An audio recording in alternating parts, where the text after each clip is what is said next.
सो mechanics का मतलब होता है the branch of physics will deal with the motion. बहुत मोटे शब्दों में समझिए आप बेटा। मोशन के अंदर रेस्ट वर्ड ऑटोमेटिकली इंक्लूड होता है। मैकेनिक्स के 3 पार्ट हैं, statics, kinematics and dynamics. Statics का मतलब होता है the branch of physics will deal with the object at rest. Physics का वो हिस्सा जो ऑब्जेक्ट एट रेस्ट से डील करे वो स्टैटिक्स होता है। Is it okay? जबकि काइनेमेटिक्स का मतलब होता है फिजिक्स का वो ब्रांच जो ऑब्जेक्ट इन मोशन होता है उससे डील करे। Object in motion, object in motion. Dynamics भी ऑब्जेक्ट इन मोशन से ही डील करता है बेटा, ऑब्जेक्ट इन मोशन से ही डील करता है। लेकिन इन दोनों में डिफरेंस क्या है?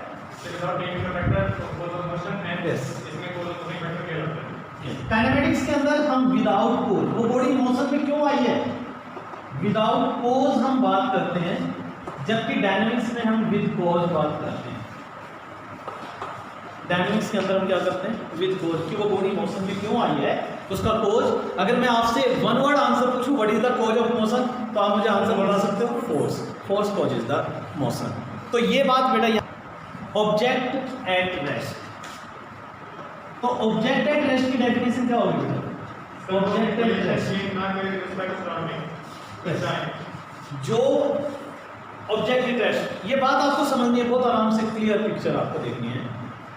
रेस्ट का मतलब होता है जो ऑब्जेक्ट अपनी पोजीशन चेंज ना करे, अपनी पोजीशन चेंज ना करे। लेकिन इसमें सराउंडिंग का बहुत बड़ा रोल है। एक ऑब्जेक्ट अगर रेस्ट पर है, यानी पोजीशन, मैं मोटे तौर पर आपको बोलूं कि कोई ऑब्जेक्ट रुका हुआ है जिसे हम रेस्ट पर कहते हैं, हो सकता है वो वाकई मोशन में हो, और कोई ऑब्जेक्ट जो मोशन में है वो हो सकता है रेस्ट पर हो। ये सब कुछ कौन डिसाइड करेगा? सराउंडिंग डिसाइड करेगा। एग्जाम्पल समझो, जैसे मान लो बस चल रही है, तो जिस वक्त बस दौड़ रही है तो बस के अंदर बैठे हुए पैसेंजर्स दूसरे पैसेंजर के रिस्पेक्ट में अपनी पोजीशन चेंज नहीं कर रहे। इसका मतलब they are at rest with respect to each other. लेकिन वही पैसेंजर बाहर सराउंडिंग की पोजीशन में के रिस्पेक्ट से अपनी पोजीशन को बदल रहे हैं, तो वही पैसेंजर उन दूसरे की पोजीशन के रिस्पेक्ट में, बिल्डिंग्स के रिस्पेक्ट में, ट्रीज के रिस्पेक्ट में अपनी पोजीशन बदल रहे हैं। इसका मतलब दे आर इन मोशन। तो object at rest, an object is said to be at rest if it does not change its position with respect to surrounding, and object in motion if it change its position with respect to surrounding। लिख लो बेटा definition जल्दी से आप बेटा। it means rest and motion are relative terms। Rest और motion relative terms होती है बेटा, they are relative terms. Relative term का बहुत सीधा मतलब है an object can be simultaneously at rest as well as in motion. Point object किसे कहते हैं बेटा? थोड़ी देर के लिए प्लीज, ठीक है? जब जनरल बातें करेंगे तब आप बता देना एक बार, क्योंकि सबको मुझे समझाना है बेटा। तो इन दैट केस थोड़ी सी की डेफिनेशन क्या होती है, लिसन इट केयरफुली। पॉइंट किसे कहते हैं? ये है पॉइंट, ये पॉइंट है ना। पॉइंट एक ऐसा शेप होता है जिसकी कोई डायमेंशन नहीं होती, ना लेंथ होती है, ना ब्रेड्थ होती है, ना थिकनेस होती है। एक बहुत बड़ा ऑब्जेक्ट भी पॉइंट की तरह काम कर सकता है, और एक छोटे से छोटा ऑब्जेक्ट भी पॉइंट की तरह काम नहीं कर सकता। समझिए आप, जैसे आपने सुना होगा सन, स्टार, मून के बारे में। आप रात को स्टार देखते हो ना सभी। अब मुझे बताइए स्टार आपको कैसे नजर आते हैं? पॉइंट की तरह काम। आपको ये भी सबको पता है कि स्टार हमसे बहुत ज़्यादा दूर है, ठीक है? आपको ये भी पता है कि स्टार जो है, बहुत सारे स्टार ऐसे हैं जिनका साइज हो सकता है अर्थ के साइज से भी बहुत बड़ा हो, फिर भी वो हमें पॉइंट की तरह क्यों दिखाई देते हैं? क्योंकि वो बहुत ज़्यादा दूर है। यही डेफिनेशन है पॉइंट ऑब्जेक्ट की। An object is said to be a point object if its own dimension, अगर उसके अपने डायमेंशंस पॉइंट ऑफ ऑब्जर्वेशन तक का जो डिस्टेंस है, जहाँ से आप उसे देख रहे हो, उसके कंपेरिजन में छोटे हैं, तो वो पॉइंट ऑब्जेक्ट कहलाएगा। और अगर उसके कंपैरिजन में छोटे नहीं हैं तो वो पॉइंट ऑब्जेक्ट नहीं कहलाएगा। आप ऐसे समझिए जैसे ये मैंने एक डैश यहाँ लगाया है, इस बोर्ड के रिस्पेक्ट में ये पॉइंट की तरह काम कर रहा है। ये बोर्ड हो सकता है इस पूरे कमरे के या इस पूरे गली के रिस्पेक्ट में पॉइंट की तरह काम कर रहा हो। आपका ये मकान गली के रिस्पेक्ट में पॉइंट की तरह काम ना करे, हो सकता है इस पूरे शहर के कंपैरिजन में वो एक पॉइंट की तरह काम करे। आपका ये सिटी आपके डिस्ट्रिक्ट के कंपैरिजन में, आपके स्टेट के कंपैरिजन में पॉइंट ना हो, लेकिन पूरे कंट्री के रिस्पेक्ट में अगर आप बात करते हो, इंडिया के रिस्पेक्ट में बात करते हो, तो एक पॉइंट की तरह काम कर सकता है। इसी तरीके से आप पूरी स्टेट को ले लीजिए, इंडिया को ले लीजिए, इज इट ओके, अर्थ को ले लीजिए, आप और बहुत बड़ा रेफरेंस ले लीजिए। तो पॉइंट ऑब्जेक्ट की डेफिनेशन क्लियर हो गई। An object is said to be a point object if it's on dimensions are very small as compare to the distance from the point of observation, as compare to the distance. Motion in 1 dimension, motion in 2 dimension, motion in 3 dimension. जब मैं इन तीनों word को आपको explain कर रहा हूं तो बेटा आपको 3 special word, line, plane and space, इनके बारे में सोचना है। लाइन, प्लेन एंड स्पेस के बारे में सोचना है आपको। अगर लाइन, प्लेन और स्पेस के बारे में डिफरेंस क्लियर होगा, अगर आप लाइन की बात करो, आई होप कि लाइन तो आप सबको पता है, 3 एक्सिस के बारे में आप जानते हो। फिलहाल मैं ये कहूँ कि 2 एक्सिस के बारे में आप जानते हो। जब आप ग्राफ बनाते हो बेटा तो आप 2 एक्सिस ड्रॉ करते हो, X and Y, is it okay. जब मैं एक एक्सिस की बात कर रहा हूं तो इसका मतलब I am talking about a line. जब मैं 2 एक्सिस की बात कर रहा हूं तो इसका मतलब इनसे मिलकर एक रीजन क्रिएट होने वाला है जिसे हम प्लेन कहेंगे। तो बात ध्यान से समझना, मोशन इन 1 डायमेंशन का मतलब क्या होता है, अगर ऑब्जेक्ट एक लाइन के अलोंग चल रहा हो, an object is said to be in 1 dimensional motion if it moves along a line, तो उसकी मोशन क्या कहलाएगी, 1 डायमेंशनल मोशन कहलाएगी। पहले ये डेफिनेशन तो लिख लो बेटा, object is said to be in 1 dimension if it move along a line. देखो बेटा लाइन को, इसको एक और तरीके से समझना है, आपने थोड़ा टेक्निकली समझना है। लाइन वर्ड तो हम सबको समझ में आता है कि लाइन का मतलब क्या होता है। अगर मैं इसे मोटे तौर पर कहूँ, अगर मोशन के दौरान केवल एक कोऑर्डिनेट चेंज होता है, सपोज करो मैं कहता हूं कि एक पार्टिकल ना ऐसे चल रहा है, ऐसे चल रहा है, बताओ इसमें इसका कौन सा कोऑर्डिनेट चेंज कर रहा है, Y coordinate, only Y coordinate, पक्का एक्स कोऑर्डिनेट चेंज कर रहा है। कौन सा कोऑर्डिनेट चेंज कर रहा है, एक्स कोऑर्डिनेट, वाई तो कांस्टेंट है ना। अगर किसी मोशन के दौरान केवल एक ही कोऑर्डिनेट चेंज करे तो इसका मतलब वो 1 डायमेंशनल मोशन है, इज इट ओके, वो स्ट्रेट लाइन कहलाएगी।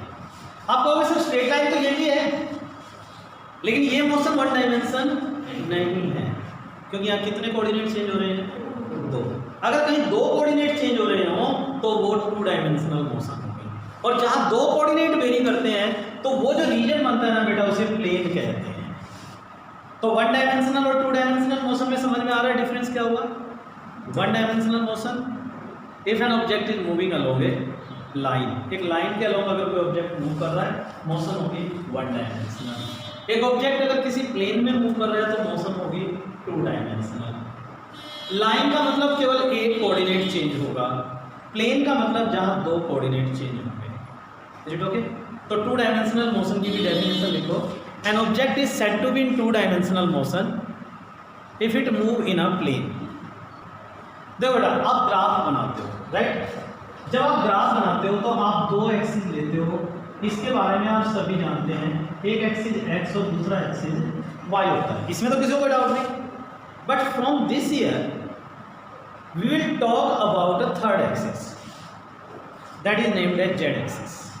और वो जेड एक्सिस आपका ऐसे है जैसे मैंने ये चौक यहाँ पर लगा दिया, ये हो गया तीसरा एक्सिस, हमें क्या, ये तीसरा एक्सिस है जिसे हम रिप्रेजेंट कुछ ऐसे करेंगे, जेड एक्सिस। आप ध्यान से देखना बेटा, आप इनके बारे में कुछ बातें बता रहा हूँ आपको। अगर मैं इंडिविजुअल एक्सिस की बात कर रहा हूँ, X axis, Y axis, Z axis, तो इसका मतलब I am talking about a line. अब कोई ऐसा रीजन जो 2 एक्सिस से मिलकर बना है, जैसे ये एक रीजन है बेटा, बोलो ये कौन कौन से एक्सिस से मिलकर बना है, एक्स और वाई से, तो इसका मतलब ये प्लेन बन जाएगा, this is named as X Y plane. ऐसे ही ये वाला रीजन देखो, ये कौन से 2 एक्सिस से मिलकर बना है, वाई और जेड, तो ये वाई जेड प्लेन बन जाएगा। ऐसे ये तीसरा हो गया, ये एक्स जेड प्लेन। तो कितने एक्सिस हुए आपके, 3, X axis, Y axis, Z axis. कितने प्लेन हुए, 3, X Y Z, Z X. कुछ बातें इन एक्सिस और प्लेन के बारे में, तीनों के तीनों एक्सिस एक दूसरे के परपेंडिकुलर होते हैं, बोले इसमें कोई डाउट किसी को। All 3 axis are perpendicular to each other, तीनों प्लेन आपस में परपेंडिकुलर होते हैं, एक्स वाई जेड और जेड एक्स तीनों प्लेन आपस में परपेंडिकुलर होंगे। तीसरी बात, हर एक प्लेन तीसरे एक्सिस के साथ 90 डिग्री का एंगल बनाएगा। जैसे XY प्लेन Z एक्सिस के साथ 90 डिग्री का एंगल बनाएगा भाई, YZ प्लेन X एक्सिस के साथ 90 डिग्री का एंगल बनाएगा, ऐसे ZX प्लेन Y एक्सिस के साथ 90 डिग्री का एंगल बनाएगा। बात क्लियर हो गई? अब इन तीनों एक्सिस से मिलकर जो रीजन क्रिएट होगा उसे स्पेस कहते हैं। यानी कि स्पेस में हम कितने कोऑर्डिनेट की बात करेंगे? 3 कोऑर्डिनेट की बात करेंगे। तो motion in 3 dimension, an object is said to be in 3 dimensional motion if it move in a space. अगर वो स्पेस में मूव करेगा तो वो मोशन कैसी कहलाएगी? 3 डायमेंशन। आप ये भी कह सकते हो जहाँ 3 कोऑर्डिनेट चेंज करेंगे वो मोशन 3 डायमेंशनल कहलाएगी। लाइन, प्लेन और स्पेस को एग्जांपल से समझो। आप इस रूम के कॉर्नर की तरफ ध्यान दो बेटा, सभी एक कॉर्नर पिक कर लो। आपको इस कॉर्नर में 3 लाइनें जाती हुई नजर आएंगी सबको, ये देख सकते हो आप 3 लाइनें। तो ये जो 3 लाइनें कॉर्नर में आपको नजर आ रही हैं, ये 3 लाइनें 3 एक्सिस मान लो। आपको एंगल भी समझ में आएगा तीनों का, तीनों एक दूसरे के साथ 90 डिग्री पर है। अब कोई भी 2 लाइन पिक कीजिए, उन 2 लाइनों से एक वॉल आपको बनती हुई नजर आएगी, एक वॉल हर 2 लाइनों से। ये सामने वाली लाइन है जहां मैं खड़ा हूं, तो इसमें देखो कॉर्नर की ये 2 लाइनें जो हैं वो एक बोर्ड, एक ये वॉल बना रही है, तो ये प्लेन बन जाएगा। अब तीनों प्लेन, तीनों वॉल को चेक करो, ये छत हो गई, एक सामने वाली ये दीवार हो गई, एक दीवार ये हो गई बेटा। अब तीनों को देखो तो ये 3 प्लेन हो गए। अब इनमें एंगल चेक कर लो, एक लाइन ऐसे हो गई, एक नीचे आ गई, तो आप देखोगे 90 डिग्री है। अब कोई भी एक वॉल पिक कर लो और जो बच गई लाइन है उसे पिक करो, आपको समझ में आएगा कि इस वॉल के साथ ये तीसरी लाइन 90 डिग्री का एंगल बना रही है। ठीक है, तो इन तीनों लाइनों से मिलकर आपका ये कमरे वाला रीजन तैयार हो रहा है, ये स्पेस हो गया, ये स्पेस हो गया। कितनी बात क्लियर हो गई? अच्छा, मैं कुछ एग्जांपल आपको शो कर रहा हूं, आपने बताना है कि मोशन कैसी है, आपको बताना है मोशन कैसी है। अच्छा, मोशन इन 1 डायमेंशन में एक बात ध्यान रखना बेटा, हमेशा जब भी आपको स्ट्रेट वर्ड या लाइन वर्ड किसी मोशन के अंदर मिल जाए तो इसका मतलब वो 1 डायमेंशनल मोशन है।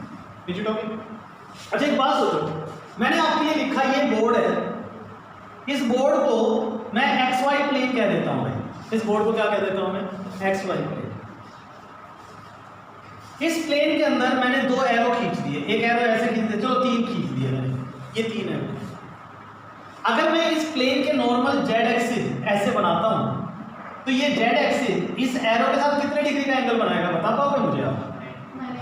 इस वाले एरो के साथ, इस वाले एरो के साथ। मेरी बात समझ में आ रही है मैं क्या कह रहा हूँ? अगर प्लेन में बहुत सारी चीजें हैं, जो कितने भी एक्सिस हैं आपके, कितने भी एरोज हैं, इन्हें वेक्टर बोलते हैं।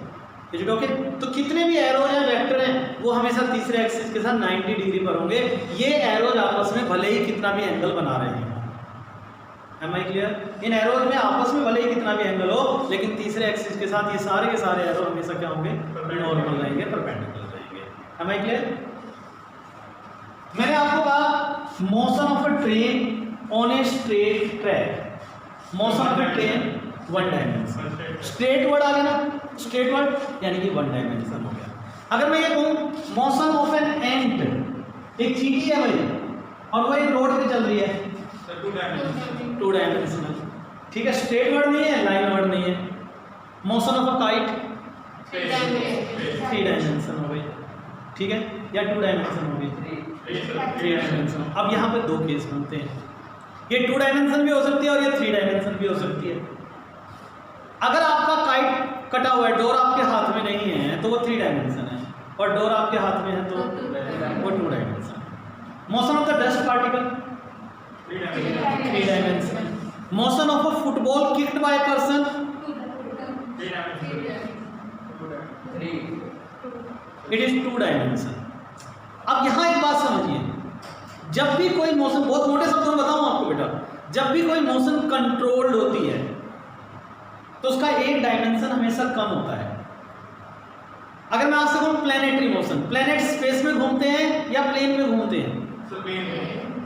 रियल में तो हमें ना स्पेस में ही होते हैं, नो डाउट, लेकिन उनकी मोशन कंट्रोल्ड होती है, इलिप्टिकल पाथ होता है बेटा, तो वो प्लेन होता है। तो दिखने में वो आपको 3 डायमेंशन नजर आएंगे, रियल में उनकी मोशन कैसी होती है? 2 डायमेंशनल मोशन होती है। Is it okay?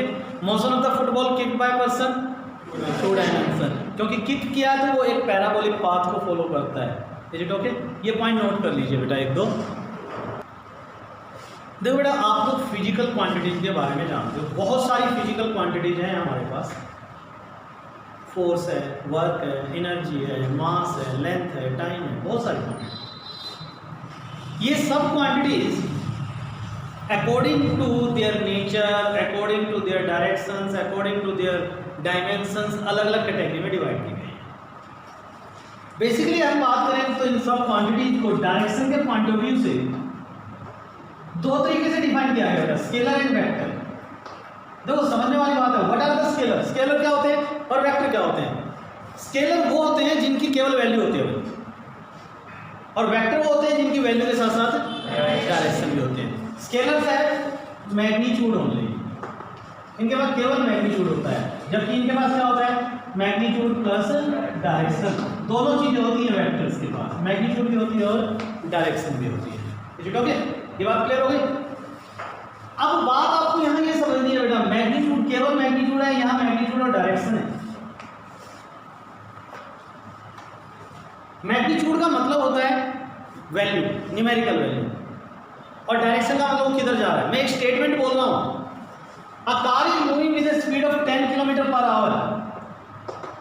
दूसरी स्टेटमेंट बोल रहा हूँ, the same car is moving with a speed of 10 kilometre per hour due east.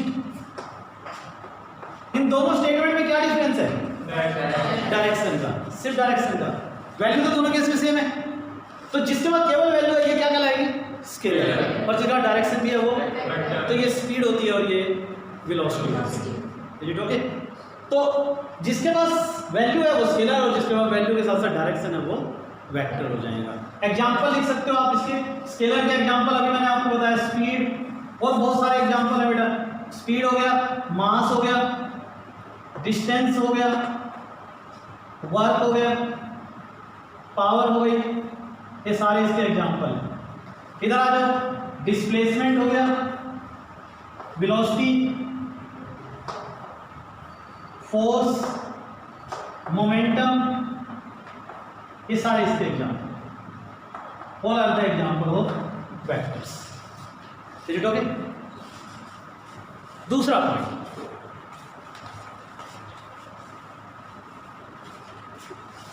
अगर मान लो आपको स्केलर को चेंज करना है तो आप सिर्फ वैल्यू बदल दो, स्केलर बदल जाएगा।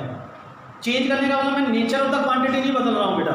सपोज मैं कहता हूँ a car is moving with the velocity of 10 metre per second, या the speed of a car changes from 10 metre to 20, तो इस केस में स्पीड बदल गई है 10 से 20 हो गई। जबकि वेक्टर क्वांटिटी को अगर आपने बदलना है, आप वैल्यू बदल दो तो बदल जाएगा, डायरेक्शन बदल दो तो बदल जाएगा, और दोनों बदल दो तो बदल जाएगा। यानी कि अगर आपको स्केलर को चेंज करना है, scalar can be change by change in magnitude only, by change in magnitude only. जबकि इनको चेंज करना हो तो they can be change by change in magnitude और डायरेक्शन और बोथ, और डायरेक्शन और बोथ। अब ये बात समझना बेटा सभी, ये बात समझना। जैसे मैंने अभी आपको कहा कि भाई कार जो है वो चल रही है with speed of 10 metre per second, बदल के उसको 15 कर दिया, तो speed is going to change. अच्छा एक चीज सोचना, मैं सेम स्टेटमेंट पास कर रहा हूँ, a car is moving with speed of 10 metre per second due east. ये कार जो है वो 10 मीटर पर सेकंड से ईस्ट डायरेक्शन में जा रही है, और जाते जाते उसने क्या किया, अपने आप को मोड़ लिया, और अब वो 10 metre per second due north चलने लगी। तो क्या वेलोसिटी चेंज हो जाएगी? जा रही थी, सीधी जा रही थी, और आपने आपको मोड़ लिया, तो क्या चीज बदली है उसने? डायरेक्शन बदली। तो क्या वेलोसिटी चेंज होगा? यस सर्टेनली चेंज होगा। वैल्यू भले ही ना बदलो, लेकिन डायरेक्शन तो बदला ना, तो डायरेक्शन के बदलने से भी वेक्टर क्वांटिटी चेंज होगी। डायरेक्शन, केवल डायरेक्शन बदल दोगे तो भी बदलेगी, वैल्यू बदल दोगे तो भी बदलेगी, और दोनों बदल दोगे तो भी बदल जाएगी। है क्लियर? कुछ पूछना चाहते हो बेटा यहाँ तक? ये बात ध्यान रखनी है आपको कि भाई डायरेक्शन बदलने से भी वैल्यू जो है क्वांटिटी बदल जाती है। Nature of the quantity change नहीं करता, nature of the quantity change नहीं करता, लेकिन जिसे हम बदलना कहते हैं, समझ रहे हो ना, चेंज किसे कहते हैं हम, वो चेंज आपको समझ में आ जाएगा। Would you like to ask any question? यहाँ तक कुछ पूछना बेटा किसी को? चलो आगे तीसरी बात, अगर मैं रिप्रेजेंटेशन की बात करता हूँ तो जो स्केलर क्वांटिटी है they are represented by simple letters like A B C, जबकि they are represented by the letter along with arrow. Letter के बाद उनको एरो से भी रिप्रेजेंट किया जाता है।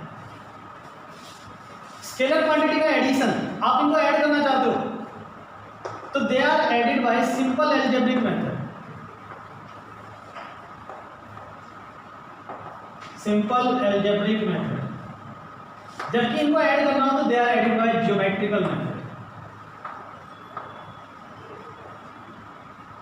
They are added by geometrical method. बहुत मोटे तौर पर समझना बेटा, देखो आज तक आपने जितना मैथ पढ़ा है ना वो सारा सिंपल एल्जेब्रा पढ़ा है।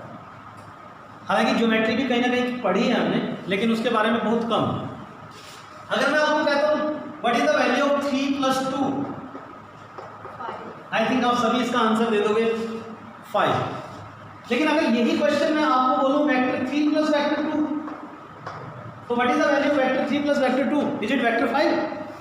नो, इसकी वैल्यू 5 से लेकर 1 के बीच में या 1 से लेकर 5 के बीच में कहीं भी हो सकती है। Can lie in between 1 to 5।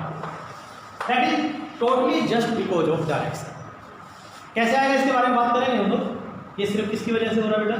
Direction. Simple algebra तो ये है जो जैसा है, जैसा मैथ है वैसा कर दिया आपने, लेकिन जब वेक्टर अलजेब्रा की बात आएगी तो आपको डायरेक्शन के साथ बात करनी पड़ेगी। बोले इतनी बात क्लियर हुई सबको?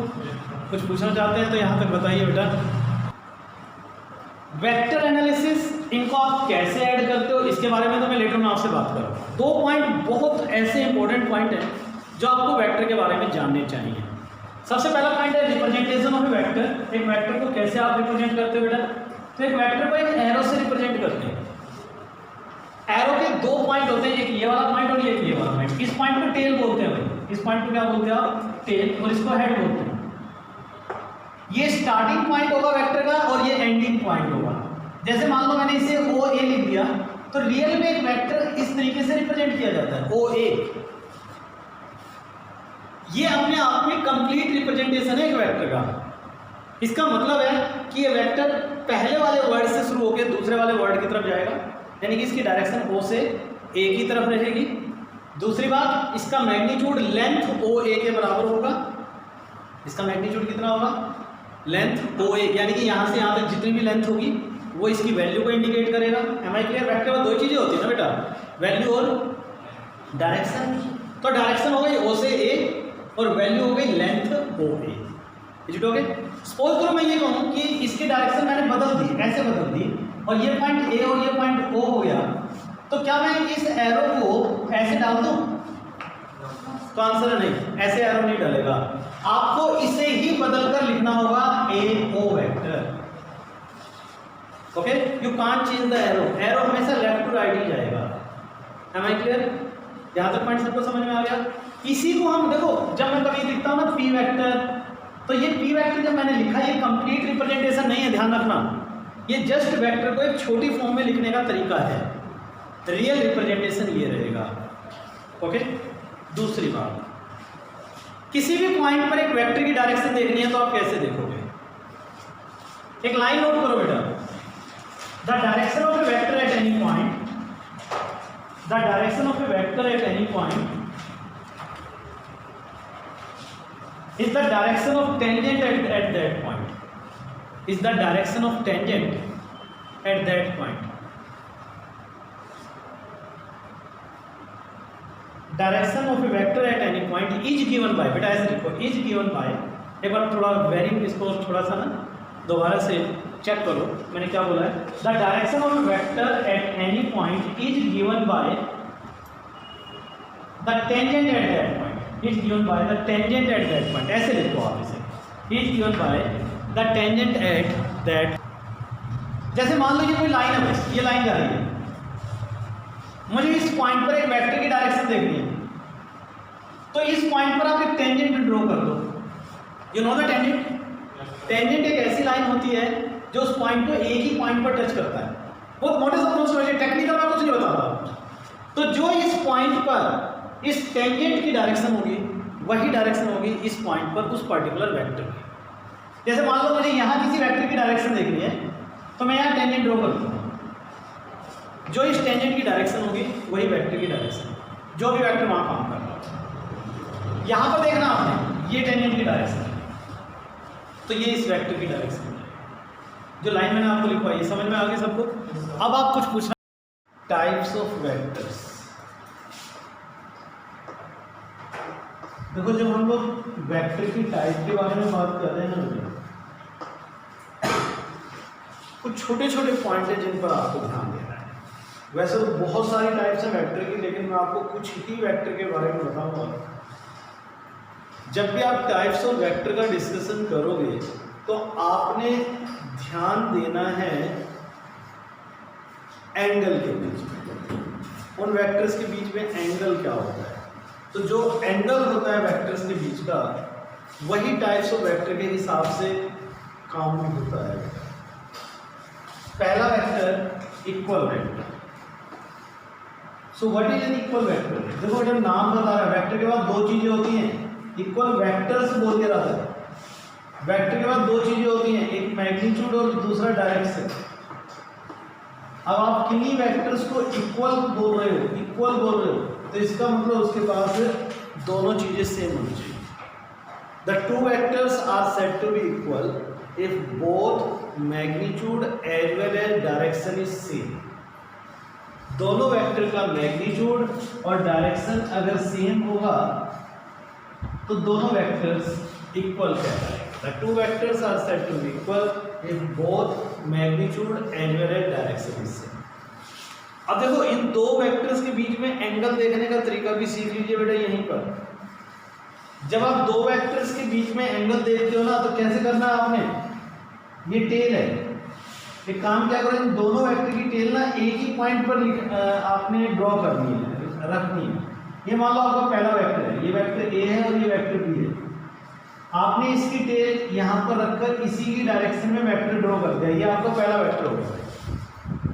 फिर आपने दूसरे वेक्टर की टेल भी इसी पॉइंट पर रखनी है, और जो दूसरे वेक्टर की डायरेक्शन है उसी डायरेक्शन में वेक्टर को ड्रॉ करना है। ये दूसरे वेक्टर का टेल यहाँ रखा और दूसरे वेक्टर की डायरेक्शन भी यही है। बोलिए ये कितने डिग्री का एंगल बना है?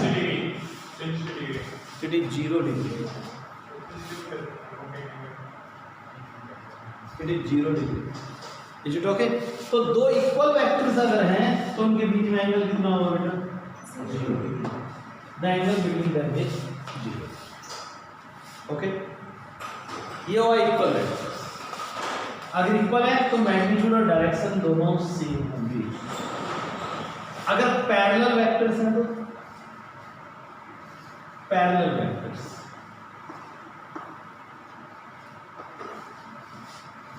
पैरेलल में मैग्नीट्यूड का कोई लेना देना नहीं है। मैग्नीट्यूड कम ज़्यादा हो सकता है लेकिन डायरेक्शन सेम रहनी चाहिए। ऐसे वेक्टर्स जिनका डायरेक्शन सेम होगा उनको हम पैरेलल वेक्टर बोलेंगे। सेम डायरेक्शन तो वेक्टर्स कहलाएंगे पैरेलल। Is it okay? और पैरेलल वेक्टर है तो बेटा देखो डायरेक्शन सेम तो इन दोनों में भी है, तो थीटा यहाँ पर भी कितना हो जाएगा? 0 डिग्री। ये पैरेलल वेक्टर की डेफिनेशन होगी। मैग्नीट्यूड में और may not be equal. Magnitude equal हो भी सकते हैं और नहीं भी हो सकते, कोई जरूरी नहीं है, लेकिन डायरेक्शन जरूर सेम रहनी चाहिए। Is it okay? तीसरा point anti parallel vector. Anti parallel vectors. अब एंटी पैरेलल वेक्टर्स भी आपको क्लियर होगा, जिनकी डायरेक्शन एक दूसरे के अपोजिट हो। Direction, opposite direction. The two vectors are said to be anti parallel if they are act in opposite direction. अगर वो अपोजिट डायरेक्शन में है तो एंटी पैरेलल है। इन्हें आप नेगेटिव ऑफ ए वेक्टर भी बोल सकते हो। You can also say the negative of A vector. और थीटा कितना हो जाएगा बेटा, समझ रहे हो आप? यहाँ पर 180 डिग्री। ये पहला वेक्टर है भाई, ये ड्रॉ किया आपने, ये दूसरे वेक्टर का टेल यहाँ रखा, ये ड्रॉ किया, तो what about this angle? 180 degree. तो जब एंटी पैरेलल वेक्टर की बात आएगी तो थीटा 180 डिग्री। Any doubt? तो पूछना चाहते हो तो बोलिए। इक्वल वेक्टर्स में मैग्नीट्यूड एंड डायरेक्शन दोनों सेम होनी चाहिए। वैल्यू भी सेम होनी चाहिए और डायरेक्शन भी same.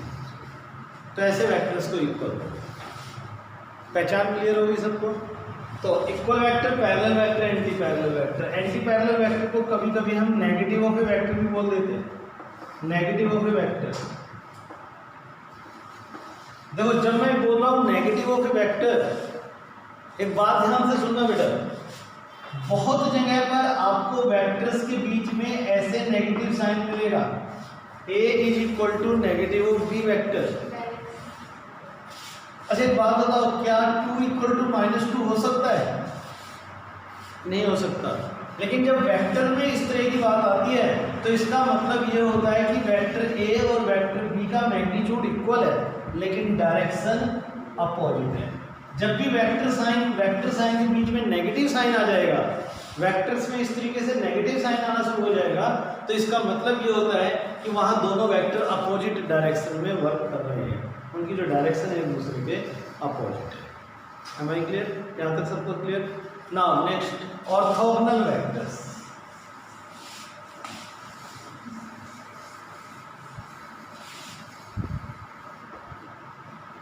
Orthogonal vectors,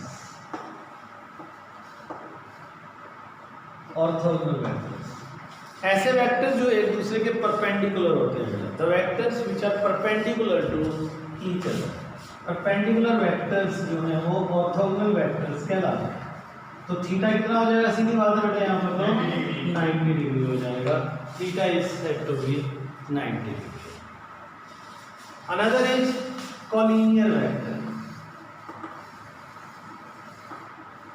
collinear vectors, collinear vectors ऐसे वेक्टर्स जो एक ही लाइन के अलोंग एक्ट करते हो। Vectors which act along a line, act along a line. ऐसे वेक्टर जो एक ही लाइन के अलोंग एक्ट करे उन्हें कोलिनियर वेक्टर कहते हैं बेटा। एक ही लाइन के अलोंग कौन से वेक्टर लाइन करेंगे भाई? या तो वो पैरेलल हो या फिर वो एंटी पैरेलल। यानी कि पैरेलल और anti parallel vectors collectively are named as collinear vectors. मतलब पैरेलल और एंटी पैरेलल वेक्टर दोनों को हम इकट्ठा कॉलिनियर वेक्टर बोल सकते हैं। Remember it. ओके, यहां तक कुछ पूछना चाहोगे? Any question? नाउ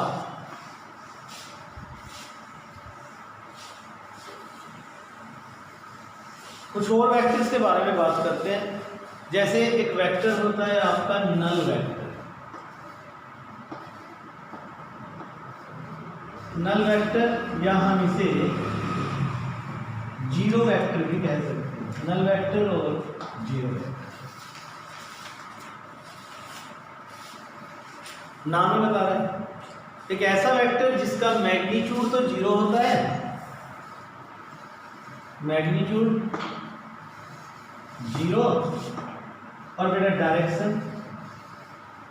अब जब जिस चीज की वैल्यू ही नहीं है तो उसके डायरेक्शन के बारे में क्या कह सकोगे आप? तो आप मोटे शब्दों में बोलो तो डायरेक्शन इज नॉट डिफाइंड, या डायरेक्शन के बारे में हमें पता नहीं है, आर्बिट्रेरी। इसके लिए एक पर्टिकुलर वर्ड आता है आर्बिट्रेरी, कुछ भी हो सकती है भाई। अब आप कहोगे सर बढ़िया अजीब बात है, आप इसे वेक्टर भी बोल रहे हो, वैल्यू भी इसके पास नहीं है, डायरेक्शन भी हम डिफाइन नहीं कर रहे, why we are introducing it. Null vector को लाने की जरूरत क्या है जब इसके बाद कोई ऐसी चीज तो हो जिससे हम इसे एज ए वेक्टर ट्रीट कर सके। वैल्यू भी नहीं है, डायरेक्शन भी नहीं है, और फिर भी हम इसे डिफाइन कर रहे हैं। तो क्यों डिफाइन की जरूरत पड़ी? इसका आंसर सिर्फ मैं आपसे एक क्वेश्चन से डिस्कस करूंगा बेटा। मान लो मैं आपको कहता हूँ 2 - 2, आंसर बोलो क्या हुआ? जीरो हुआ।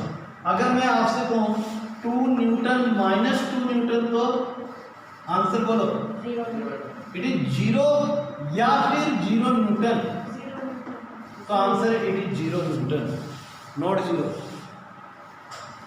ये नंबर स्केलर हैं, स्केलर में से स्केलर सब्ट्रैक्ट हुआ, स्केलर आ गया। लेकिन जब वेक्टर में से वेक्टर सब्ट्रैक्ट होगा तो वो स्केलर नहीं आ सकता। Is it okay? आपसे मैं ये कहता हूं 5 न्यूटन फोर्स में से 4 न्यूटन फोर्स को सब्ट्रैक्ट करो, आपका आंसर 1 न्यूटन आएगा।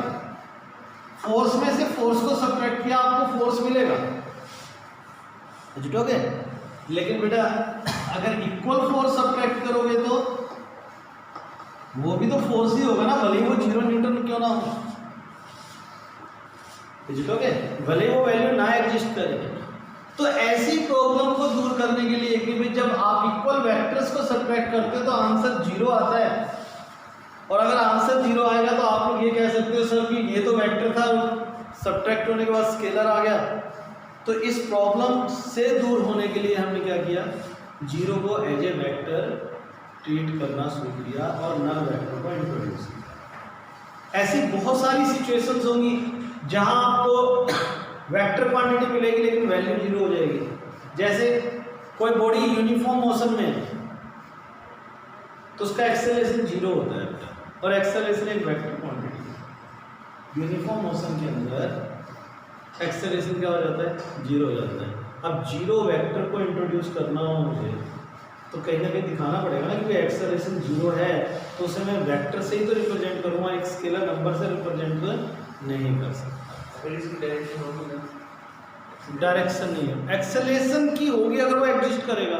अब तो एक्सेलरेशन 0 है ना, मैं तो 0 वेक्टर के बारे में बात कर रहा हूँ बेटा आपसे, कि अगर कोई बॉडी यूनिफॉर्म मोशन में है तो उस वक्त एक्सेलरेशन 0 है, डायरेक्शन तो होगी नहीं। फिर जब कोई वैल्यू ही नहीं है तो उसकी क्या डायरेक्शन होगी। हाँ, अगर एक्सेलरेशन एग्जिस्ट कर रहा था तो उसकी डायरेक्शन होती, वो बात अलग है। बोलो, इतनी बात क्लियर हुई भाई? Now next, resultant vector. Resultant vector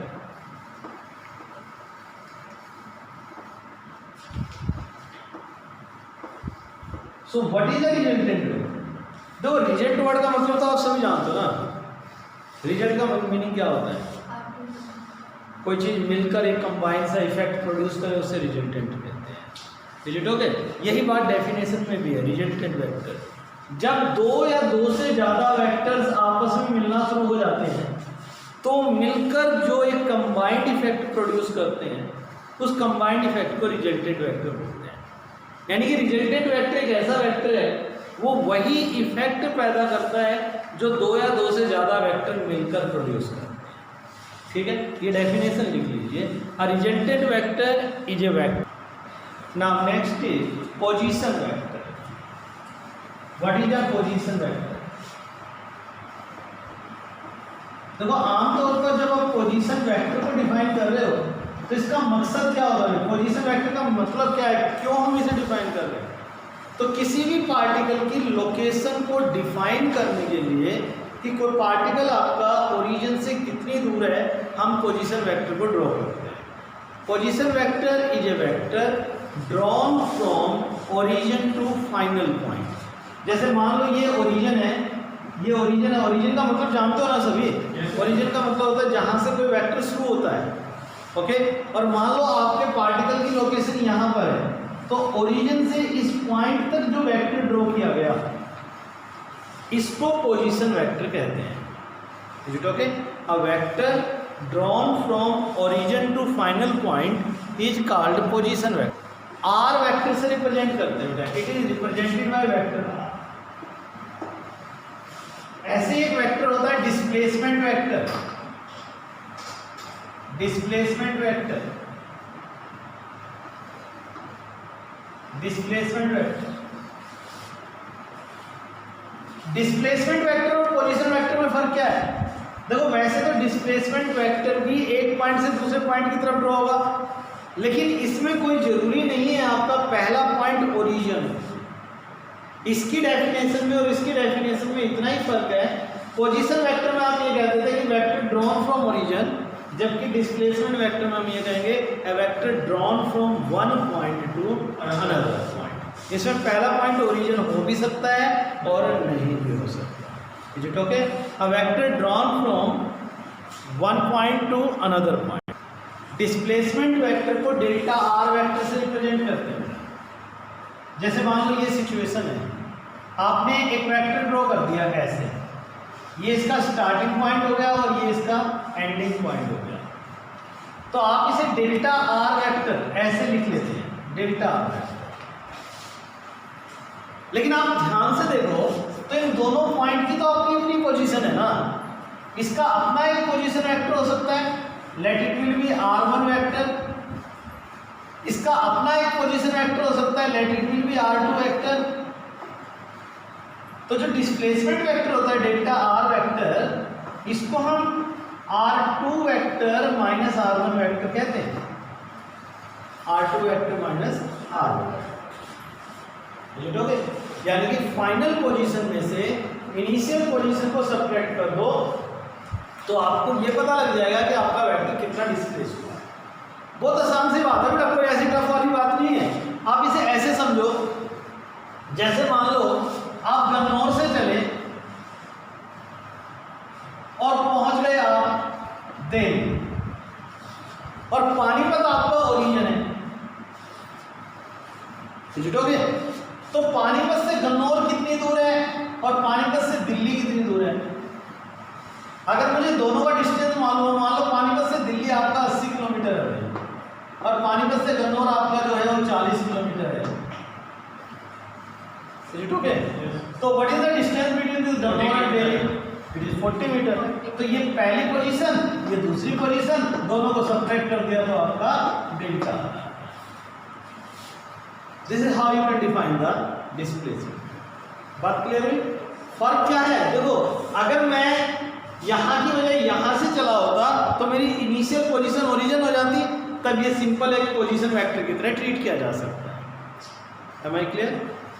Now next, a unit vector. This is the main point जिस पर हम लोग बात करेंगे बेटा, a unit vector। Unit vector यही आज का हमारा मेन टॉपिक है जिस पर हम लोगों को ध्यान देना है। What is a unit vector और आप इसे कैसे डिफाइन करते हो, किस तरीके से इसके बारे में बात करें। यूनिट वेक्टर क्या होता है बेटा? देखो, अभी हमने पढ़ा, एक बात समझिए ध्यान से, अब इसको ध्यान से समझना है, मतलब इस पर टाइम लगा लीजिए जितना लगाना है। यूनिट वेक्टर क्या होता है? अभी आपने एक बात पढ़ी कि वेक्टर के पास दो चीजें होती हैं। A vector two things, magnitude and direction. अगर मैं इनके रिप्रेजेंटेशन को शो करूं, ये वेक्टर हो गया। मैग्नीट्यूड को हम ऐसे लिख लेते हैं, और मुझे अगर डायरेक्शन लिखनी हो तो डायरेक्शन कैसे लिखते हैं? डायरेक्शन को ऐसे लिखते हैं, वेक्टर ए का जो सिंबल है वो ले लिया और उसके ऊपर एक कैप डाल दिया। सो यूनिट वेक्टर का मेन मतलब क्या है? यूनिट वेक्टर हमें बताता क्या है? सबसे पहला तो यूनिट वेक्टर मैंने यहाँ सिंबॉलिकली देखा तो किस चीज के लिए रिप्रेजेंट किया है? डायरेक्शन के लिए। तो यूनिट वेक्टर हमें किसी भी वेक्टर की डायरेक्शन के बारे में इंफॉर्मेशन देता है। क्या देता है आपको इंफॉर्मेशन? डायरेक्शन की, वेक्टर की direction. If somebody asks you what is the definition of a unit vector, तो a unit vector is a vector, एक बार समझ लीजिए आप, फिर मैं लिखवा देता हूँ। A unit vector is a vector whose magnitude is always 1। Unit vector यानी कि इसका मैग्नीट्यूड हमेशा 1 होगा, and direction is same as that of given vector, और इसकी डायरेक्शन वही होगी जो गिवन वेक्टर है उस वाला। Am I clear? A unit vector is a vector, इसका मैग्नीट्यूड हमेशा 1 होगा। ध्यान से सुन लीजिए, यूनिट वेक्टर अपने आप में भी एक वेक्टर ही है, लेकिन इसकी स्पेशल बात क्या है? इसका मैग्नीट्यूड हमेशा 1 रहेगा, और इसकी डायरेक्शन अपनी कोई नहीं होती, इसकी डायरेक्शन उसी वेक्टर वाली होती है जिस वेक्टर का वो यूनिट वेक्टर है। ओके, तो लिख लीजिए, आप डेफिनेशन लिखना चाहते हो। अ यूनिट वेक्टर, देखो अगर आपको यूनिट वेक्टर को आप डिफाइन करना है, डेफिनेशन तो लिख दी हमने, अगर आप इसको मैथमेटिकली सोचो तो यूनिट वेक्टर की डेफिनेशन होगी vector upon its magnitude. Vector upon its magnitude एक सिंपल सा प्रोडक्ट वाला रूल है। A vector is equal to this one, तो A cap equal to vector upon its magnitude, right? आप जब मैग्नीट्यूड ऑफ ए वेक्टर लिखते हो ना, ऐसे लिख रहे हो तो आप सिंबॉलिकली इसे आप ऐसे भी लिख सकते हो, एक बार ए ही लिख दो, यानी कि उसके ऊपर एरो हटा दो। तो एरो हटाने का मतलब भी यही है कि आई am talking about the magnitude of vector.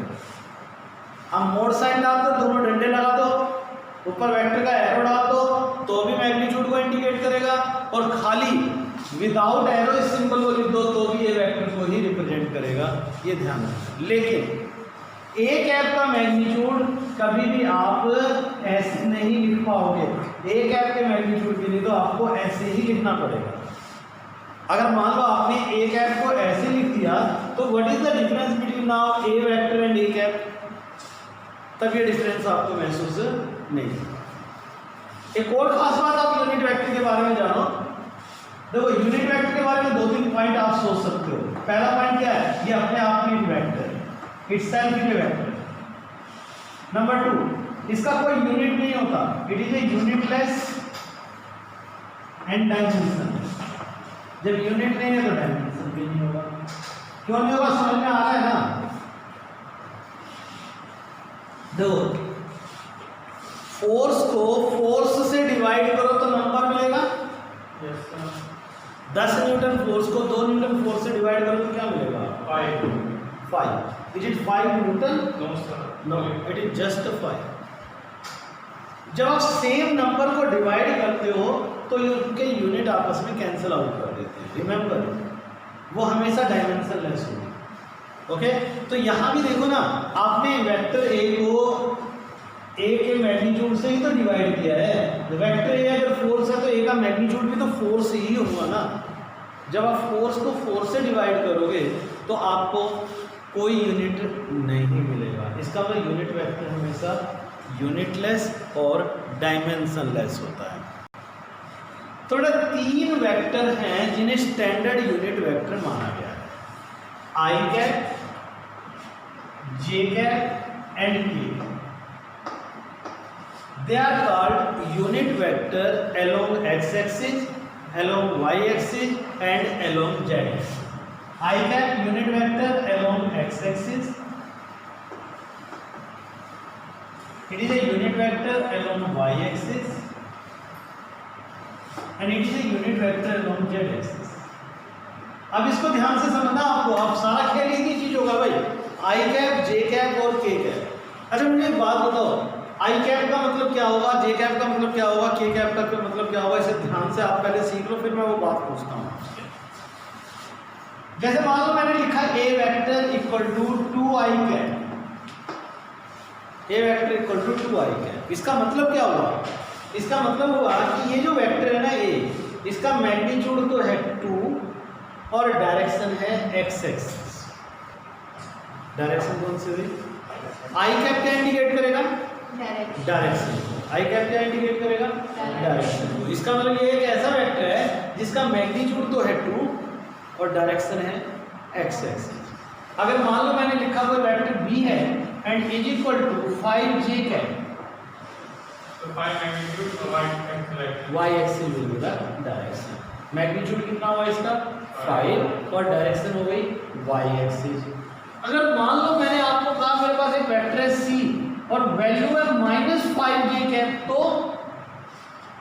Negative Y axis पर जाएगा। इसको 2 तरीके से सोचा जाता है, बिल्कुल ठीक बोल रहे हो आप। इसको 2 तरीके से सोचा जाता है। पहला कि भाई ये एक ऐसा वेक्टर है जिसका मैग्नीट्यूड 5 है और डायरेक्शन नेगेटिव वाई एक्सिस है। या मैं इसको दूसरे तरीके से बोलूं तो मैग्नीट्यूड -5 है और डायरेक्शन वाई एक्सिस है। अब देखो ना बेटा, आप ग्राफ बनाते हो, ये एक्स एक्सिस हो गया, ये वाई एक्सिस हो गया, और मुझे एक वेक्टर है ये रिप्रेजेंट करना है। दोनों तरीके से सोचकर रिप्रेजेंट करना है। -y एक्सिस पर 5, तो नेगेटिव वाई एक्सिस ये होगा और 5 वैल्यू नीचे की तरफ होगी, तो बन गया ना ये वेक्टर। अगर आप इसे दूसरे तरीके से सोचो, वैल्यू -5 और एक्सिस y, तब भी तो ये मिलेगा ना। y एक्सिस पर -5 भी यही आता है। ओके, दोनों तरीके से आप बोल सकते हो। अब वेक्टर रिप्रेजेंट देखो 2i कैप मुझे इस ग्राफ के अंदर रिप्रेजेंट करना है, तो बताओ कि किधर से किधर की तरफ जाएगा एरो? x एक्सिस पर 2 पॉइंट यहाँ है तो यहाँ से लेकर यहाँ तक ये वेक्टर ए को रिप्रेजेंट कर रहा है। ये हो गई। ऐसे आप जेड एक्सिस के बारे में सोच सकते हो। Would you like to ask any question up to it? तो I cap, J cap, K cap ये स्टैंडर्ड यूनिट वेक्टर है बेटा। They are lines along X axis, Y axis and Z axis. Can you tell me now what is the angle between I cap, J cap and K cap? 90 degree. X axis, Y axis और Z axis में 90 degree का angle होता है। कोई doubt बेटा? तो क्या मैं ऐसा कह सकता हूँ कि I cap, J cap, K cap are the orthogonal vectors? They are the orthogonal vector. Note करो बेटा। ओके, देखिए बेटा अब ध्यान से सुनना। यूनिट वेक्टर्स को मैंने उसी हिसाब से टॉपिक सिलेक्ट करना है। अभी मैंने आपको ये कहा कि ये एक वेक्टर है, वेक्टर ए, जिसकी वैल्यू मैंने लिखी आपको, सपोज करो 3 आई है। आपने कहा सर इसका जो मैग्नीट्यूड है वो 3 है और डायरेक्शन कौन सी है? एक्स है। बिल्कुल ठीक है, एक्स एक्स। अगर मैं इसको ग्राफिकली आपको रिप्रेजेंटेशन देने की बात करता हूं तो ये ओरिजिन हो गया भाई, और ओरिजिन पर ये मान लो 3 वाला पॉइंट आ गया एक्स एक्सिस पर, तो यहां एक वेक्टर ड्रॉ किया आपने, ये वेक्टर ए को रिप्रेजेंट कर रहा है। मैग्नीट्यूड निकालना आपको समझ में आ गया, डायरेक्शन इसमें बताना आपको समझ में आ गया। But now the question is, suppose करो मैंने कहा मेरे पास एक वेक्टर है ए और इसकी वैल्यू है 2i cap minus 3j cap. चलो प्लस 3j कैप करते हैं। 2i cap plus 3j cap.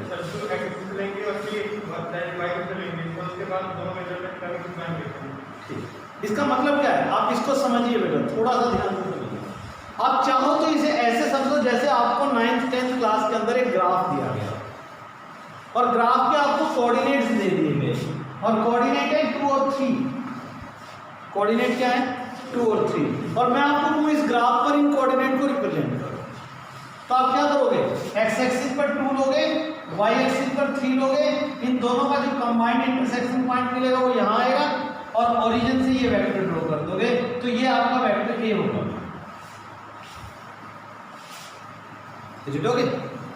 तो अब यहां 2 क्वेश्चन बन गए आपके।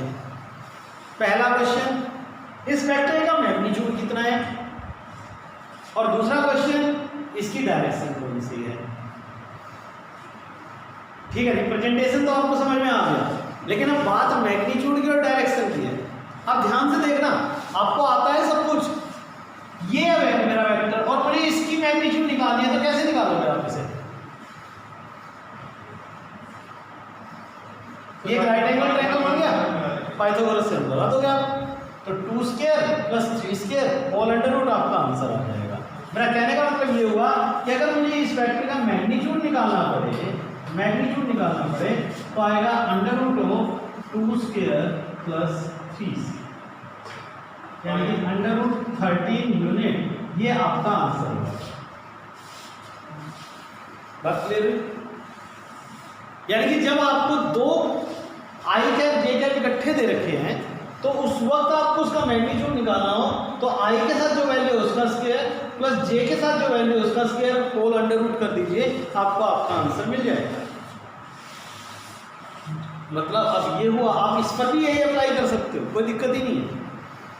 यहाँ पर भी कोई चीज़ अप्लाई हो रही है, बोलो कोई डाउट? और डायरेक्शन, अभी आप मोटे तौर पर समझिए, डायरेक्शन निकालने का क्या तरीका बताया था आपको। किस, अगर मान लो क्वेश्चन में आपको डायरेक्शन निकालना है तो क्या निकालना पड़ेगा? ए कैप निकालना पड़ेगा। ए कैप की डेफिनेशन क्या है? A cap equal to vector upon its magnitude. अब वेक्टर कितना है इसमें? ये रहा 2i cap plus 3j cap, और मैग्नीट्यूड कितना होगा बेटा? Under root 13। एक तरीका तो ये है ए कैप निकालने का, यानी कि डायरेक्शन निकालना, और दूसरा तरीका हम इसमें एंगल से निकालते हैं। एंगल निकालना यानी कि ये वाला एंगल निकालना, ये है डायरेक्शन आपकी वेक्टर ए के साथ। ठीक है, अगर आपको एंगल निकालना है तो आप यहाँ से टेंजेंट थीटा निकालो, आप यहाँ से कोस थीटा निकालो, आप यहाँ से साइन थीटा निकालो, कुछ भी निकालो, बट आमतौर पर हम टेंजेंट थीटा निकालते हैं। क्या निकालते हैं? Tangent theta. और टेंजेंट थीटा क्या होता है? Perpendicular upon base. परपेंडिकुलर बोलो कितना हुआ? और बेस हुआ 2। तो जब भी आपको एंगल निकालना हो मान लो ऐसे, तो आप यहाँ से टेंजेंट थीटा या टेंजेंट अल्फा कुछ भी लिखना चाहो लिख लीजिए, y अपॉन x से आप निकाल दोगे 3/2। तो alpha equal to tangent inverse 3/2। ये एंगल होगा बेटा, और एंगल होगा ये कौन से वेक्टर के साथ? x एक्सिस के साथ, क्योंकि आपने एंगल किसके साथ दिया है? x एक्सिस के साथ।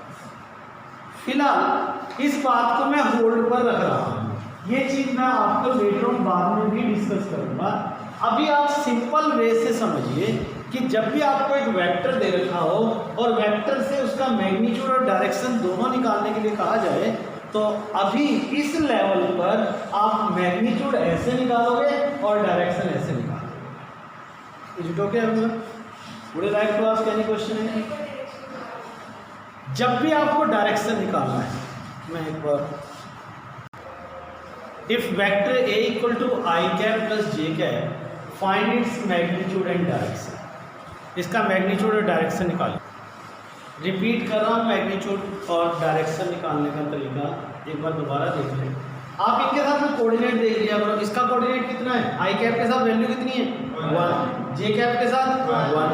तो मैग्नीट्यूड निकालने का तरीका बड़ा सिंपल है, अंडर रूट इसके साथ जो वैल्यू है उसका स्क्वायर, जे कैप के साथ जो वैल्यू है उसका स्क्वायर।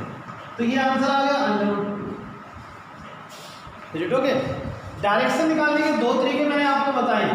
ए कैप निकालना है आपको, तो वेक्टर को इसके मैग्नीट्यूड से डिवाइड करते हैं, I cap plus J cap by √2 हो गया।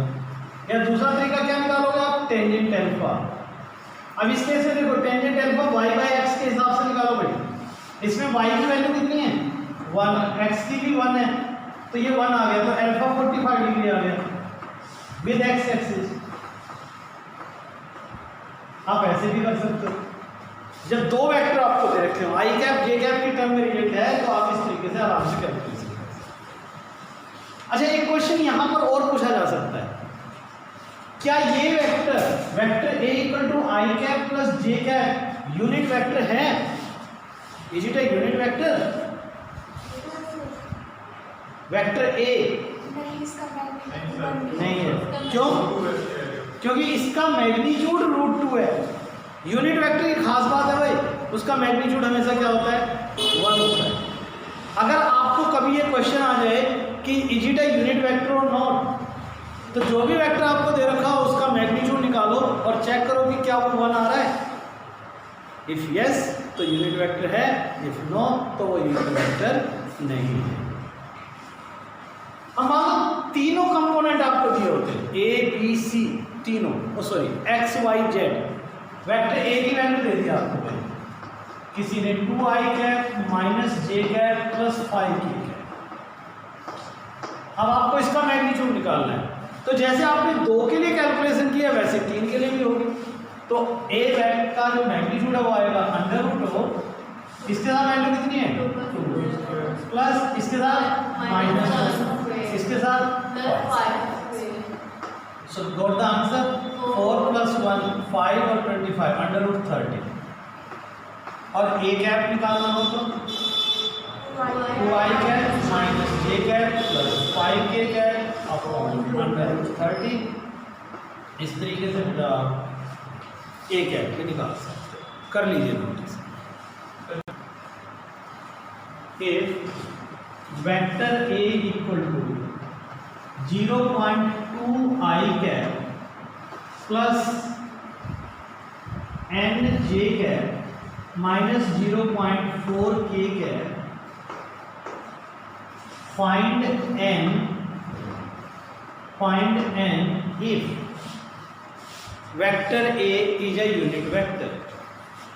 Find n if vector A is a unit vector.